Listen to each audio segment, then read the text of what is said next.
What is going on, everyone? Hope you're having a great day today. I just wanted to go over a quick video as far as how I invest my money and what I'm invested in. For anyone that's interested in what a 27-year-old male that does have a job and has had previous jobs in finance, what do I hold?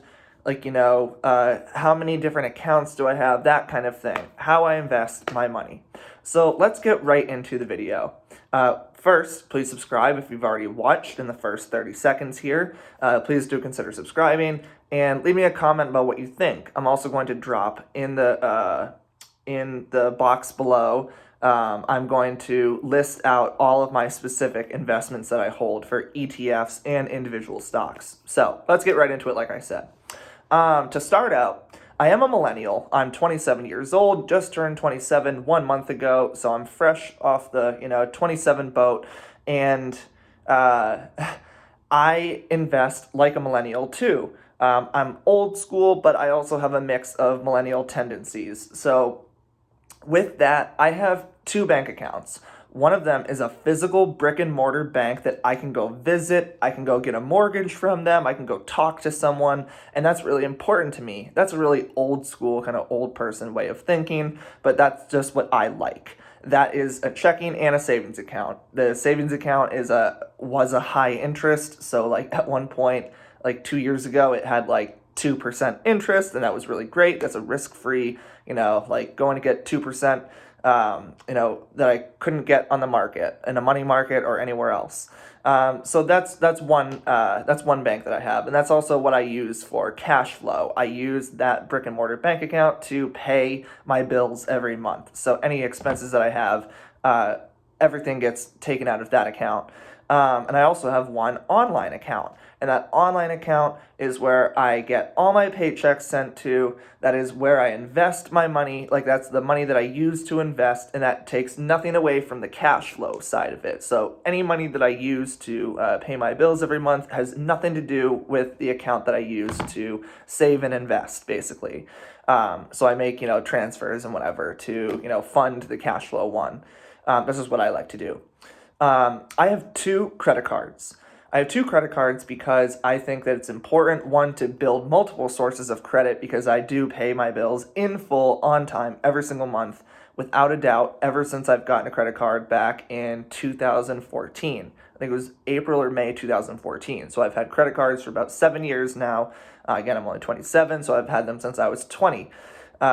One of them is an Amex, and that's with Schwab. So I get rewards for investing. So I get any money that I spend, I then at the end of the month get like a pooled 1% or whatever it is that gets put into my investment account. So I get to use that. That's cash back to me. So I can use that money that I used to pay bills to then invest. And that's a really smart thing, I think, when I heard at first that Amex offered a Schwab credit card like that, and it has no annual fee. I have the one that has no annual fee. There is one that you can get like a higher cash back, and you have to pay like $100 annual fee. I don't know if I have that right, but anyway, so that's my first one. My second one is a JetBlue card from Barclays.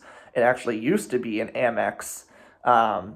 An Amex card, but then Amex discontinued it, and Barclays picked up the tab for the JetBlue rewards. So with that, like, I use that for groceries every month, and that gets me like 3 points for every dollar that I spend on groceries. So I have a ton of flight miles. I have flight miles with JetBlue, and again, that's a Barclays card. So those are my two credit cards, and they have different. They have different start dates, like as far as like when I owe stuff, and that's those are my two credit cards. So, and I also have two brokerage accounts for investing. For investing, I have two brokerage accounts because one of them holds growth stocks like my Tesla, I have Square, things like that. And then I have one brokerage account that strictly holds ETFs. And again, I'll make a list in the comment box below, as far in the description below, what I invest in my ETFs and what I invest in the individual stocks, the growth stocks and things like that. So I have two brokerage accounts that are taxable, obviously, and those are where those are held.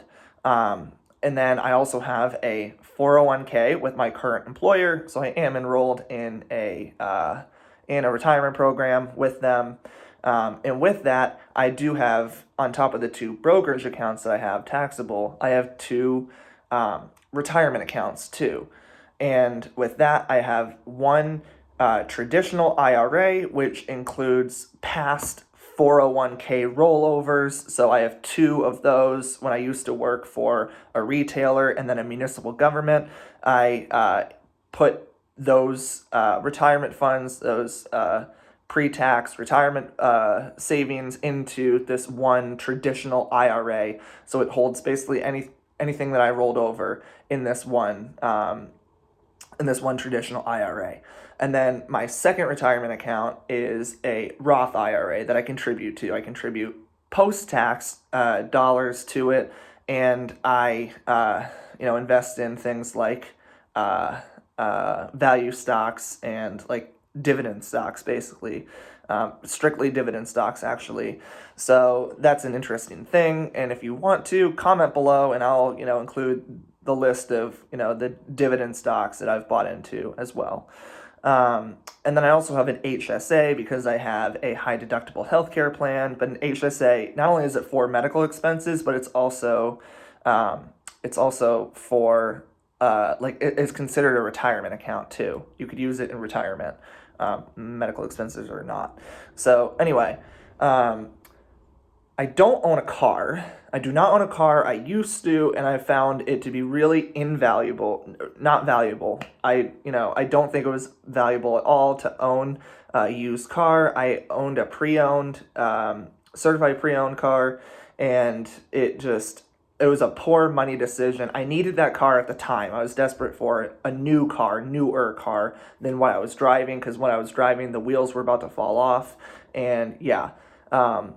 So that is why I have decided to lease a car now, and I found that to be way better. I can make a whole video about that too. Comment down below if you want some video about like what's better, having buying a certified pre-owned car, or leasing on the other side. Let me know if you want to hear more about that. But that was interesting that I figured out it's way more less expensive to just lease a brand new car than spending money every month towards a loan with interest and whatnot, and big money down to get the car in the first place, when at least you can put little to no money down and just make the same kind of monthly payment, even though it's going directly nowhere. In the end, again, I can get into it as far as why I decided it was a poor money decision to buy a certified pre-owned car with a loan compared to leasing. So I don't own a car, I lease, and I love it. It's a 2020 Honda Civic Sport, white with black wheels, really nice, Apple CarPlay, all the gizmos, gadgets, stuff like that. And then I have tried to diversify a little bit as far as I've been looking to maybe buy like pieces of actual businesses through crowdfunding. So during the Obama years, you actually were able to invest in startups and Kickstarters. It opened the floodgates for ordinary people like you and me to invest in, mom and pop businesses that were putting themselves out there as far as future equity offerings. So we can do that. It's not angel investing, it's crowdfunding. So you and a bunch of up to, 1,000 people can invest into like a business and own a piece of it through convertible debt that then later turns into shares. So I've been interested in that. I haven't actually done anything, but I have been registered with Seed Invest and WeFunder to do those things.